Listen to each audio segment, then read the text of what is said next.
and welcome in to be our guest.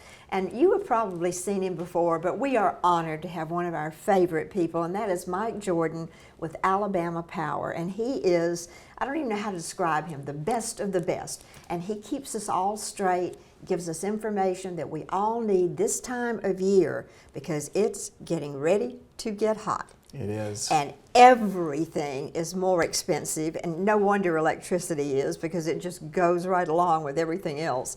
But what I want you to do is every nook and cranny of how we can save money Absolutely. on our electricity bills.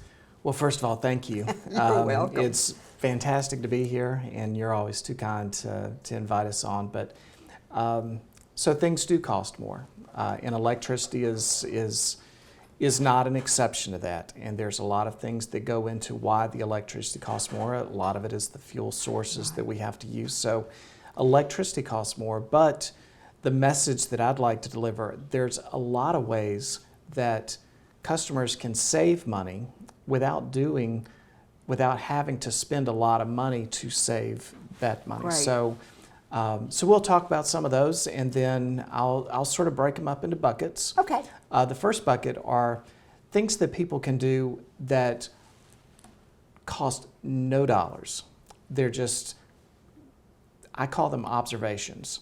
Making sure the doors close properly, making sure the windows are closed, that they're sealed properly. Even when someone chooses to do their laundry, for instance, run the dryer at night during the cooler times of the day when your air conditioner is not having to work as hard during the warmer part of the day. Running ceiling fan. During the summertime, it's recommended that ceiling fans run counterclockwise. And the purpose of that is it pushes the air straight down and it gives a cooling effect. Okay. So all of those things are small things that people can do that's just really observations around their home, making sure their ductwork has not been disconnected from maybe their rooms. And we see that quite often.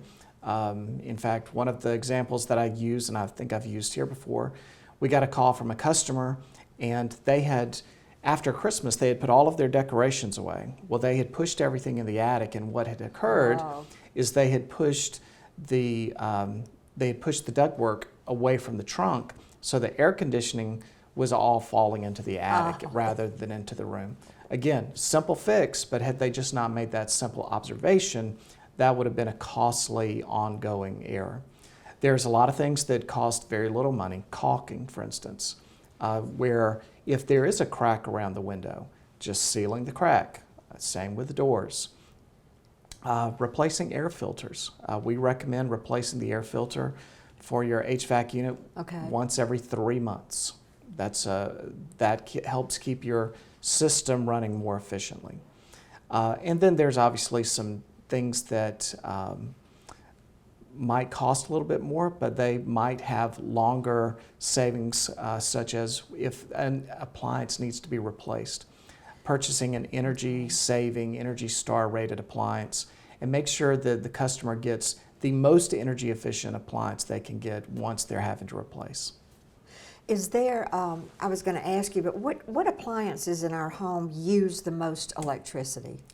Your obviously the HVAC unit, your heating and air conditioning unit, hot water heaters use a lot of electricity, especially with showering and with washing clothes and running dishwashers. Ovens, those, you think about the big appliances, those are going to be your largest targets for energy savings when it comes time to replace those. Okay. How about the refrigerator? Yep, refrigerators. The refrigerators are always an opportunity to have more energy savings, keeping refrigerators closed.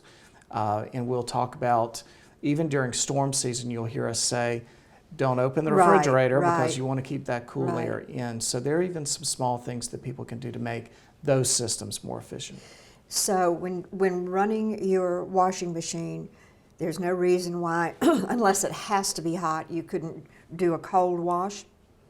That's right. And it is less expensive to run it early morning or late evening when you're talking about your dryer, or Yeah, and the reason is because if I'm drying the clothes during the hottest part of the day, that's interjecting more heat into the home, so that that cooling unit is having to work harder at that point to get all of that heat that your dryer is producing out of the home.